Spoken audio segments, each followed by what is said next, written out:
Добрый день, дорогие друзья, уважаемые гости онлайн-площадки. После просмотра этого видео многие взрослые, наверное, вспомнили свое детство. Детский научно-популярный киножурнал «Хочу все знать». Обычно киножурнал показывали перед сеансами в кинотеатрах. Журнал простым языком, доступным каждому школьнику, рассказывал ребятам о тайнах Вселенной, о загадках окружающего нас мира, различных научных загадках и открытиях. С одинаковым интересом смотрели как дети, так и взрослые. Для многих первое знакомство с научными открытиями связано с этой небольшой познавательной передачей. Прошло больше полувека, как вышел на экран киножурнал. С тех пор столько научных открытий в науке и технике, столько поколений ученых вышло. Сегодня все, наверное, согласны с тем, что сегодняшний мир создан наукой. Сегодня мы поговорим о науке. Итак, мы начинаем научно-познавательный лекторий, который приурочен к фестивалю науки Якутии. Всероссийский фестиваль науки – один из самых масштабных мероприятий, социальных проектов в области популяризации науки. В Якутске фестиваль науки с каждым годом привлекает к себе все больше и больше внимания. Вот уже 8-й фестиваль науки в Якутии начинает свою работу с сегодняшнего дня. В течение 3 дней с 11 по 13 декабря на онлайн-площадках будут организованы более 250 мероприятий, экскурсии по научным лабораториям, лекции ведущих ученых Якутии, интеллектуальные игры, мастер-классы и многое другое.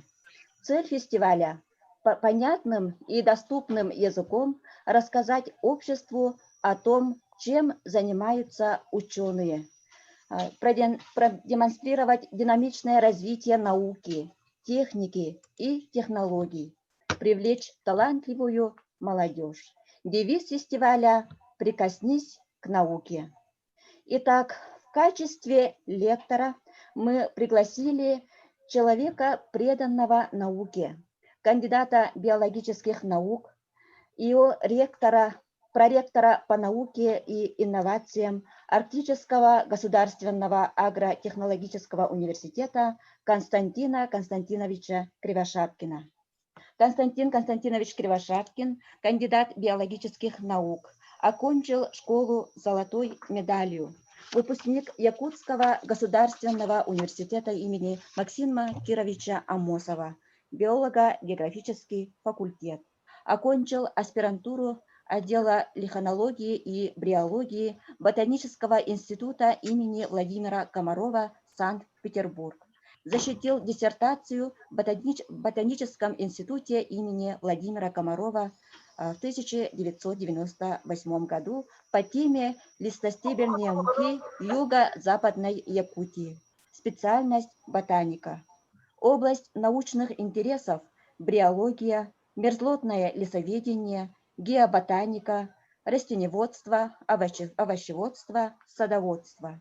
Автор более 60 научных публикаций, организатор фестивалей наук в Республике Саха-Якутия, организатор более 200 республиканских, всероссийских и международных научных конференций, форумов и выставок. Добрый день, Константин Константинович. Мы благодарим вас, что согласились принять участие. И сегодня давайте начнем нашу беседу. Сегодня у нас собрались наши читатели, дети, молодежь и взрослые.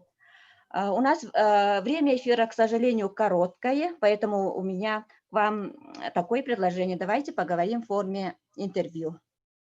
Хорошо. Добрый день, уважаемые участники нашей онлайн-лекции, встречи. Ну, во-первых, я хочу поблагодарить вашу библиотеку, Ульяну Петровну, за приглашение участвовать в этом мероприятии. Фестиваль науки имеет историю 2015, уже 15 лет, как существует этот фестиваль науки.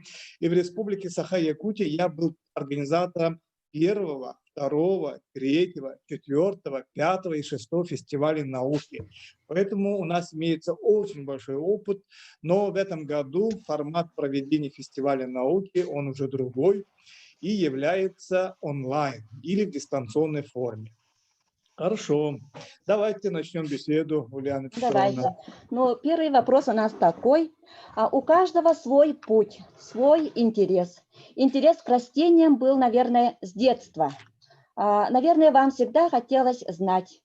Ну, давайте вспомним, да? Хорошо, спасибо. Друзья, сейчас мы хотим вас вот сфотографировать для интернет-сайта Арктического государственного агротехнологического университета, поэтому у меня есть очень большая просьба включить видеокамеры для того, чтобы мы вас видели. Угу. Да, Давайте. и, пожалуйста, вот покажитесь. Вот, отлично, отлично. Угу. Очень хорошо. Все-таки так приятнее общаться, потому что я вижу ваши лица, ваши глаза с огнем, ваши эмоции. А если у нас черный экран, то получается ни с кем как бы мы не общаемся. Пожалуйста, Сахая Данилова, Надежда, Евдокия, Ульяна, включите, Алена Данилова, камеру включите. Сейчас вот наш журналист сфотографирует нас буквально перед вот экраном. Вот, вижу, Надежду Молодцы, вижу, давайте. Ульяну вижу. Так, Открываем. Евдокия, Сахая, вы где? Алена Данилова, пожалуйста, включите, покажите свое лицо. Я более 25 лет работаю со студентами, и очень мне радостно бывает, когда я вижу студента в лицо, а не так, скажем так, общаться черным экраном. Вот, Алена Данилова, пожалуйста, Сахая Данилова, тоже включите, вот лица свои, очень приятно. Так, Валерий, мы вас не видим, чуть-чуть камеру подвиньте. Так, хорошо. Ну, история началась буквально, можно сказать, с одного случая. Когда я учился в 3 классе, мы учились в старой школе, которая находилась в другом месте от средней школы. И мы должны были из этой школы перейти на другую школу на, по-моему, какой-то урок. Так? Спуститься вниз, ну, Ульяна Петровна это хорошо знает, Да. другая там деревянное здание. И вот однажды я шел по этой дороге, иду и вижу, на земле лежит растение. Я учился в 3 классе, и это растение для меня стало очень интересным. Я взял это растение, и чувство было, что это растение, которое не растет в природе. Так? И принес себе домой и положил в стакан с водой. И на мое удивление, это растение пустило корни. Так, это было мое первое растение, которое, вот комнатное растение, которое я посадил с мамой.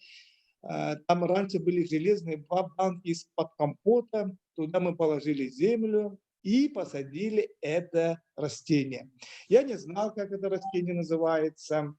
И для меня было очень удивительно, как это растение растет и появляются новые листья достаточно очень быстро. Потом, через много лет, через 5-6 лет, когда я уже заканчивал школу, я узнал, что это растение называется хлорофитум хохлатый.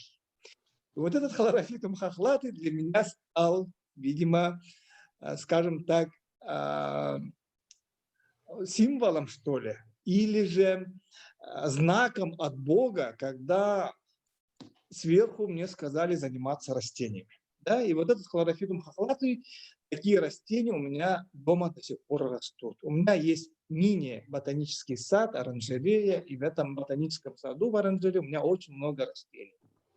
Вот это вот случай стал действительно очень важным для моей судьбы, для моей жизни.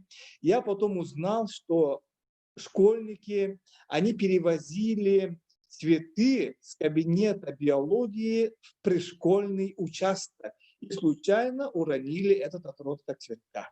Вот так у меня началась, скажем так, моя ботаническая профессия. А после этого я очень долго, много лет, скорее всего, где-то 5-6 лет работал в школе, при школьном участке, выращивал очень много растений благодаря нашим учителям. Это Анне Никифоровне Егоровой, Елизавете Николаевне Кириллиной, которые сделали для меня очень много открытий в области агрономии, в области ботаники и так далее.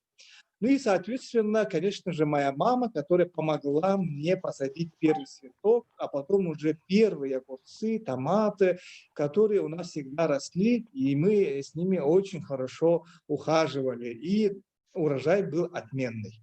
Вот такой вот, видите, какой интересный случай. Да, интересно. Да, действительно, ботаник один из редких профессий даже вот в мире, можно сказать. Да. Вот как протекал еще ваш дальнейший путь в ботанике, в биологии? Где вы, как учились, где учились, про диссертацию вашу? Вот этот отросток хлорофитума потом стал для меня таким стимулом, что я стал изучать природу уже в школе. В школе я стал собирать гербарии, собирали моллюсков в озере, в речке, наблюдали за птицами, за природой, дневники вели благодаря учителям, насекомых держали, углозубов держали, даже выращивали лягушат и так далее, и так далее. И вот это вот потом во время школы я много участвовал в олимпиадах, был победителем районных, республиканских олимпиад и поступил в биолого-географический факультет, сдав всего лишь один экзамен, и стал студентом.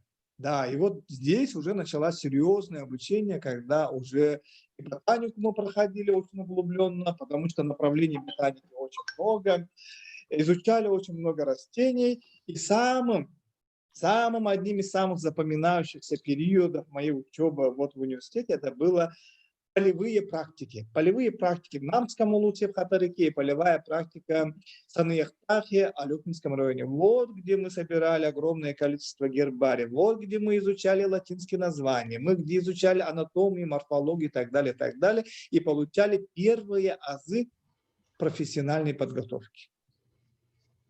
А потом, уже окончив университет, поступил в ботанический институт, единственный в России ботанический институт. Это находится в Санкт-Петербурге на бывших аптекарских огородах Петра Великого. Там есть такой замечательный ботанический сад, есть замечательные оранжереи, есть очень много научных лабораторий, есть ботанический институт, и я там проходил уже более узкую специализацию по изучению бриофлоры или флоры махообразных. Вот наверняка вы, наверное, спрашивали или же удивлялись, какие же есть мхи у нас в Якутии, и оказалось, что мхов у нас очень много. Я свою диссертацию вот посвятил изучению мхов юго-западной Якутии, Алёкминского района, и 4 года каждое лето то на лошадях, то на оленях, то на танкетке, то на вертолете, то на лодках, то на моторке я проводил экспедиции. Чуть было несколько раз не умер, заблудился один раз в Алёкминском заповеднике, долго блуждал. И приключений было очень много. Но для меня это одни из самых-самых запоминающихся и прекрасных моментов жизни полевика-ботаника. Так, вот у науки о растениях очень много направлений, да, вот вы сказали, да, о бриофлоре, о геоботанике. А геоботаника – это что, какое направление, что изучает? Ботаника – это наука растения, а вот приставка «гео» означает «земля». Таким образом, геоботаника изучает распределение растений на поверхности Земли. Почему где-то растут пальмы, а у нас не растут? Почему-то где-то березы растут, а в некоторых местах не растут? Почему-то где-то в воде растут камыш, а где-то не растет. И вот такое распределение растений на Земле изучает наука геоботаника. Кроме геоботаники, в науке ботаника очень много направлений. Очень много направлений, например, дендрология. Так, что означает дендрология? Дендро – это дерево, логос – это наука. Таким образом, это наука, изучающая деревья. Так? Есть наука, которая называется лихенология. Опять-таки, логос – это наука, лихено – это лишайник. Значит, наука, изучающая лишайники, или по-якутски лабакалары наука. Так, дальше. Есть наука альгология. Логос – это наука, альго – это совсем не водка и не вино, а это наука, изучающая водоросли. Вот вы думаете, где эти же водоросли? На самом деле вы их очень хорошо знаете. Этих водорослей очень много у нас, прямо даже на улице. Они могут быть мельчайшие, но могут быть огромные. И даже есть водоросли, которые вы кушаете. Ну, кто мне скажет, какую водоросль вы кушаете? Так, у нас вот еще один вопрос. Сейчас вот вы изучали биофлору, да, это науку о мхах, да? Мохе. А сейчас вот в соцсетях выходит очень много отзывов, да, о целебных свойствах моха. Действительно, так ли это? Очень интересный вопрос. Спасибо. Ну, предыдущий, значит, вот про водоросли я сказал же ведь, да, какую же водоросль мы кушаем. Вы, наверное, все кушали так называемую морскую капусту. Морская капуста – это водоросль, очень полезная для здоровья, потому что богата йодом, а йод отвечает за обмен веществ, за рост ребенка, за половое созревание и так далее, и так далее. Да? И поэтому детям особенно полезно употреблять вот эту морскую капусту, которая по-научному называется ламинария сахарина. Латинское название ламинария сахарина или же ламинария сахарная. А вот то, что касается мхов, да, люди часто путают мхи и лишайники. Это совершенно два разных вида организмов. Почему? Сейчас объясню. Мхи – это высшие споровые растения, а лишайники – это симбиоз двух организмов, грибов и водорослей. Вот, например, сейчас объясню. Грибы на самом-то деле это не растения, а отнюдь не растения. Они даже ближе находятся к животным. Вот шампиньоны, лисички, сморчки, белый гриб, там вешенки и так далее, и так далее. Да? Они ближе к животным. Почему? Потому что они не фотосинтезируют как растения, значит, не имеют зеленого пигмента хлорофилла. У них клеточная стенка, она имеет даже хитин, как у насекомых, так, а у растений целлюлоза. У грибов нету вакуоли, когда как у растений есть вакуоли или клеточный сок. И самое интересное, грибы питаются, как мы, как животные, готовыми органическими веществами. И еще выделяют, как мы, карбамид аммония или же мочевину, оказывается, выделяют грибы. А вот мхи – это зеленые растения, которые имеют зеленый пигмент хлорофилл и фотосинтезируют. Да? Таким образом, лишайники и мхи – это совершенно разные вещи. В лишайниках есть гриб и водоросль. Водоросль. Вот я пример привел про морскую капусту, но есть водоросли, которые одноклеточные, совсем маленькие и мелкие. И вот эти лишайники, внутри лишайников, значит, живут грибы и водоросли. Они симбиоз таких организмов. Вот водоросли от гриба получают воду, минеральные вещества, защиту, а водоросли, фотосинтезируя, образуют готовые органические вещества, например, крахмал, которым питается гриб лишайник. Вот. Вот смотрите, лишайники – это уникальные симбиотические организмы. Их в лесу много. Есть лишайники, которые растут на деревьях, их называют эпифиты. Есть лишайники, которые растут на почве, их называют сапигийные лишайники. Есть лишайники, которые растут на трухлявой древесине, их называют сейчас вспомню, эпиксильные лишайники. Есть лишайники, которые растут на камнях, это эпилитные лишайники.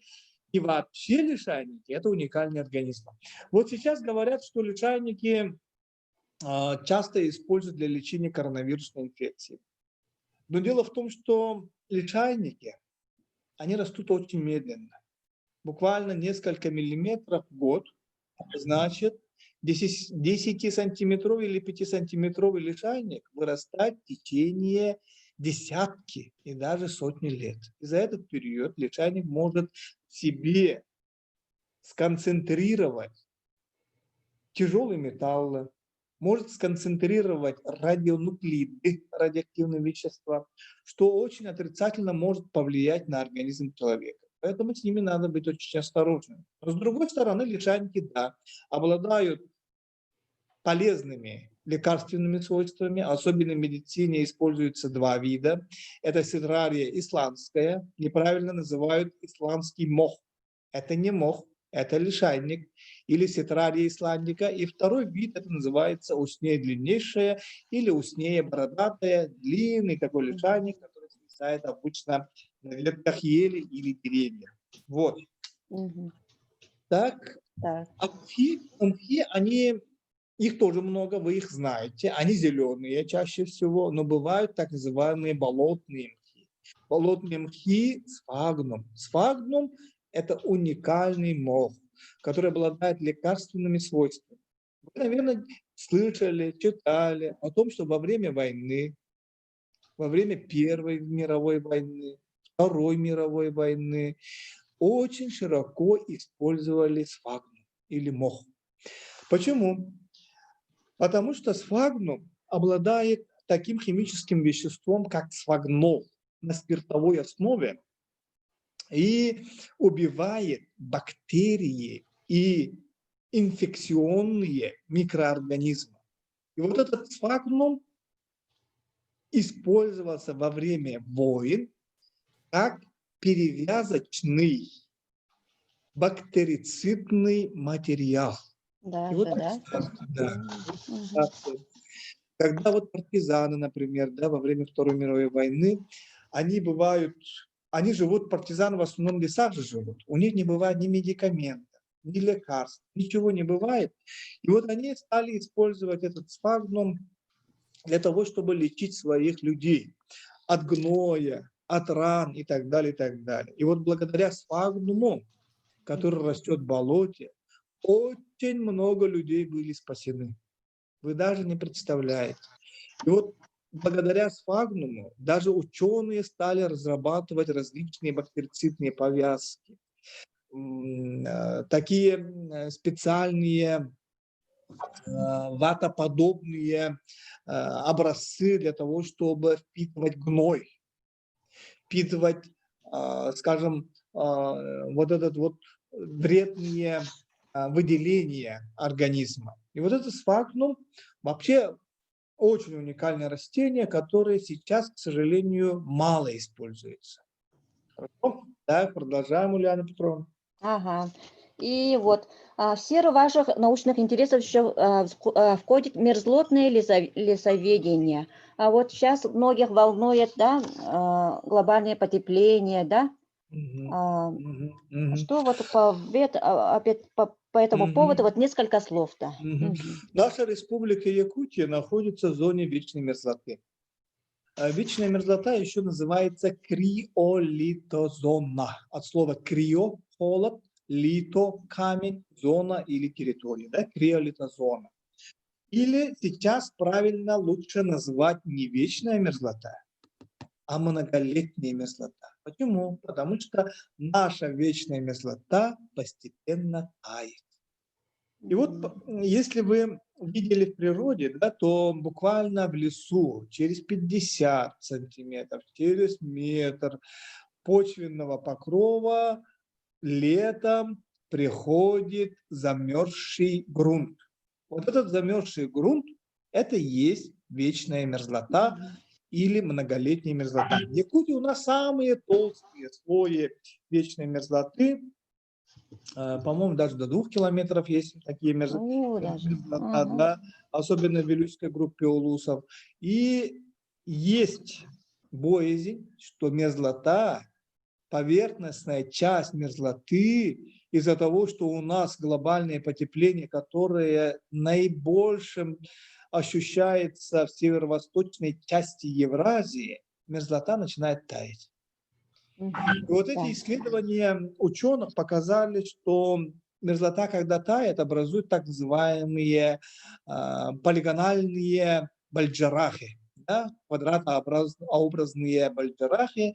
И вот здесь уже видно бывает, что прямая поверхность Земли превращается в такие кочкообразные выпячивания. Вот это и есть показатель того, что мерзлота уже начинает таять. К сожалению, вот многие сельскохозяйственные угодья в Чурапчинском улусе, Кангаласском улусе, Усалданском улусе, да, они превратились в вот такие кучкообразные ландшафты, что там уже ничего не сажают. А еще хуже, эти качкообразные образования образовались в населенных пунктах. И начинаются разрушаться дома. Из-за того, что мерзлота тает, дома могут разрушаться и даже упасть могут. И вот это вот мерзлотное лесоведение, это наука, которая изучает именно расположение, рост и развитие лесов на криолитозоне. Да, я ученик Петра Алексеевича Тимофеева, ведущего одного из мерзлотоведов у нас в Якутии. И я очень рад, что застал его живым и очень много получил от него знаний. И курсы мерзлотного лесоведения я для студентов тоже читаю. Это очень интересная наука. Потому что действительно у нас условия в Якутии очень своеобразные, благодаря именно криолитозоне. Но с другой стороны, если бы не было бы этой криолитозоны или вечной мерзлоты, наши растения все бы засохли. Почему? Потому что у нас количество осадков почти что наравне с пустыней, полупустыней и степными регионами. Да? И вот 200-250 мл ртутного столба у нас в центральной Якутии падает. Так возникает вопрос, откуда растения получают влагу? Ученые исследовали и обнаружили, что благодаря многолетней мерзлоте или криолитозоне, благодаря тому, что летом эта криолитозона тает и начинает давать влагу, наши растения выживают. Вот. Хорошее, плохое, плохое имеет хорошее. К нам поступил по WhatsApp такой вопрос, да? Всем известно, что в заречных районах Якутии произрастает очень много конопли. И как бы полицейские не боролись с ней, она все-таки же в огромном количестве растет из года в год. Почему их так сложно уничтожить? Ваше мнение? Ой, отличный вопрос. Спасибо за вопрос. Я это растение впервые увидел в 1993 году, когда проводил учебно-полевую практику для студентов. Не скажу, какое село, но скажу, что это было в Усалданском районе. Да? Действительно. Когда я не знал, потому что это растение нас не показывали, не обучали. И впервые, когда пришел со студентами, мы собрали гербарий этого растения.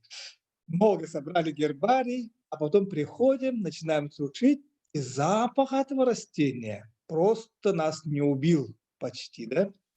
Вот эта конопля считается заносным растением. У нас в природной среде, диком виде никогда эта конопля не росла. Она была привезена с теми сенокосными тюками, так, с пшеницей, с ячменем, с овсом из южных частей России. И вот эта конопля стала чувствовать здесь у нас очень и очень хорошо. Буквально аж даже действительно целые поля есть этой конопли. и очень хорошо растет, особенно вокруг ферм, вокруг заброшенных каких-то этехов и так далее, и так далее. Да? Это сорное растение, но раньше это растение выращивали для того, чтобы получить очень качественную растительное волокно. Для того, чтобы сделать мешки, одежду даже и так далее. И так далее. Вот даже я помню, в 50-х, 60-х годах, ну, по газетам я видел, да, в то время меня не было, я видел призыв партии, народу: даешь стране там 50 миллионов тонн конопли. Представьте, в газете были такие заголовки, и мы обнаружили, когда делали гербарий этих наших же растений. Вот это растение, конопля, действительно очень вредное. Очень вредно. Каннабис, есть такое вещество, каннабис, каннабиоиды называются. Они обладают действительно ядовитыми, но в то же время лекарственными свойствами.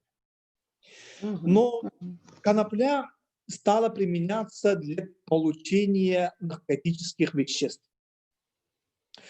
Мак используется, вы знаете, для получения опиума. Марихуана из конопли начинают, ну, получают и так далее. Да? Но первыми сначала применяли как лекарственное сырье, а потом люди получали эйфорию, галлюцинации и так далее, и так далее. И конопля превратилась вообще в наркотическое вещество, сейчас очень запрещено. Это сорное растение очень сложно уничтожить. Очень сложно. Почему? Потому что, во-первых, это сорное растение приспособилось для того, чтобы защитить себя, выжить в естественном отборе, дать большое потомство после себя. Ну, каждый организм же так желает. Так ведь, да? И вот этот конопля образует огромное количество семян. Это однолетнее растение, огромное количество семян. Во-первых. Во-вторых, эти семена обладают уникальными возможностями живучести, выживают в очень сложных условиях. В-третьих, эти семена обладают неоднородным этапом прорастания. Что это означает? Означает то, что эти семена могут прорастать в течение 12 лет. Если эти семена лежат в земле, когда наступают хорошие условия, сначала могут первый год вырастить какая-то часть семян, потом второй год какая-то часть семян, потом третий год какая-то часть семян. И таким образом конопля сохраняет свои семена в почве в течение 12 лет. Может сохранять. Как же уничтожить эту коноплю? Да, очень сложно уничтожить. Сжигают, правильно делают. Но нельзя закапывать, потому что семена там могут оставаться. Но сжигают, так, и надо сжигать почву. Если почву не сжечь, как я уже сказал, остаются семена, которые прорастают на следующий год. Так, еще один такой вопрос. Территория Якутии огромная. Есть, наверное, малоизученные места. Могут ли быть, вот, имеются ли вот растения, да, до сих пор еще не изученные растения? Да. У нас в Якутии 3 миллиона 200 квадратных километров территории занимает. Это самый большой регион Российской Федерации. Мы практически занимаем 27% территории Российской Федерации. Мы очень мало населены, очень труднодоступны. Может быть, это даже к лучшему, чтобы сохранить природу. Да? И действительно, новые виды растений для Якутии и даже для мира обнаруживаются до сих пор. Я лично обнаружил вот в Усмайском улусе новый вид мха для Якутии, который называется Bryaxiphium norvegicum varitas japonicum. Этот мох мы обнаружили недалеко от села Кюпцы, в подножиях и в расщелинах, трещинах горы Мекке. И на самом-то деле этот мох раньше обнаруживали Приморье и на Дальнем Востоке ближе к океану и морскому климату. Ну, откуда возникает вопрос в Усманском районе, океан или там море, да? И получается, что мы обнаружили очень уникальный мох, который никогда до этого не обнаруживал в Якутии. И мы статью написали научную, и это было открытие. Так? Точно так же в Якутии находят много новых растений. Единственное, надо очень хорошо знать, какие растения у нас имеются. Очень хорошо определять эти растения, зная анатомию и морфологию растений. Так? И сравнительный анализ провести. И потом уже можно сделать открытие. У нас даже есть такие очень уникальные растения, которые образуют гибриды. Вы, наверное, слышали про рябину. Слышали про рябину? Рябина у нас называется рябина сибирская. У нас вокруг Якутска также растет, ну и в других местах растет кизильник черноплодный, такой с черными мелкими плодами. Да? И вот эти два растения, извините за выражение, образовали гибрид. Значит, вот это вот рябина, мама, рябина это мама, кизильник это папа, они образовали гибрид. По идее, да, это почти что невозможно. И вот этот гибрид имеет очень схожие плоды, как у рябины, но совсем другого цвета, как у кизильника. Листья чем-то похожи на рябину, но опять-таки имеют качество папы кизильника. И это растение впервые в Якутии обнаружил Лев Константинович Поздняков. Один из очень известных ботаников, ученых, которые изучали флору Якутии, и обнаружил, где в Алданском районе, в местах очень своеобразных, где встречались и рябина, и кизильник, и вдруг такой гибрид. И назвали этот гибрид рябинокизильник Позднякова. Рябинокизильник Позднякова. Уникальный эндемик, который растет только в Якутии и только в Алданском районе. Так.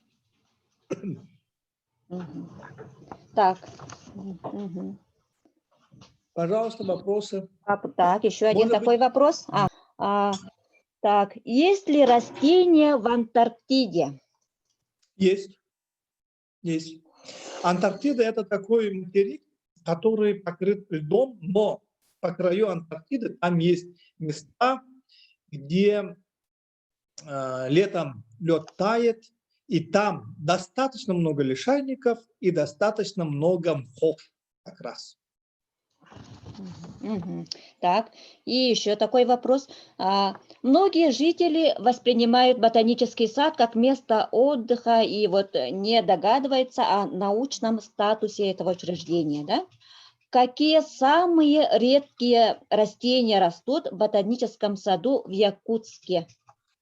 В Якутске два ботанических сада. Первый ботанический сад – это ботанический сад Института биологических проблем крилетозона. Второй ботанический сад – это ботанический сад Северо-Восточного федерального университета. Да, там есть достаточно интересные коллекции, очень хорошие, богатые коллекции. Я часто там бываю.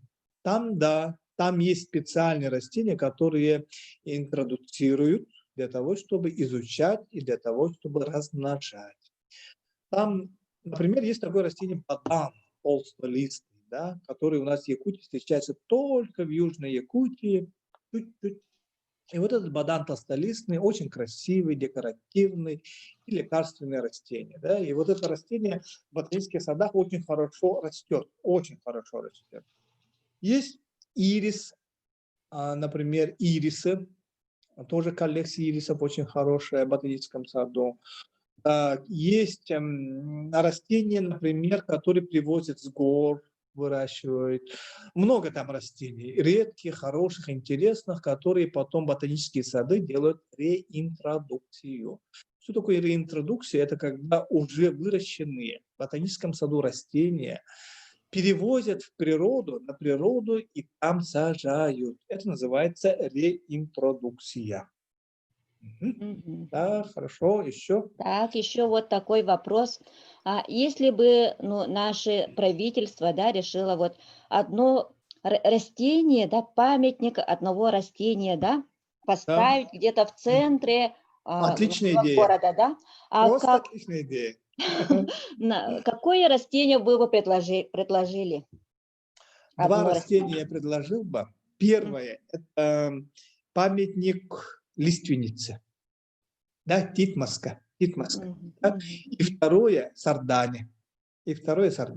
Вот два Да, растения, которые символы Якутии, я считаю. да. Почему? Потому что лиственница – это наше все. Это и дом, это и топливо, где мы топим печки, скажем так, да. Лиственница – это еще пища.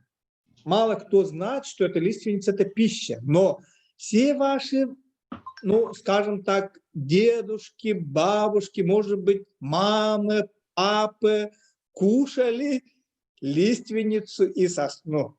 Я уверен, абсолютно.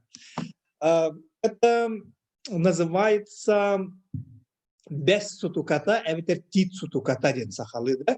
Это заболы.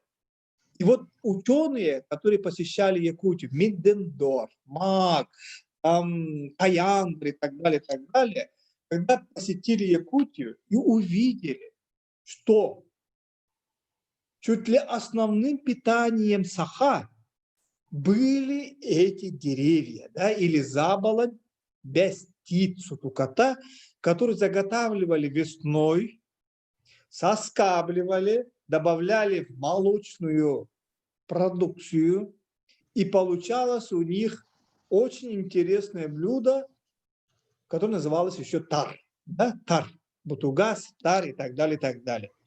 Оказалось, что это очень полезно для здоровья и для иммунитета. Вы даже не представляете.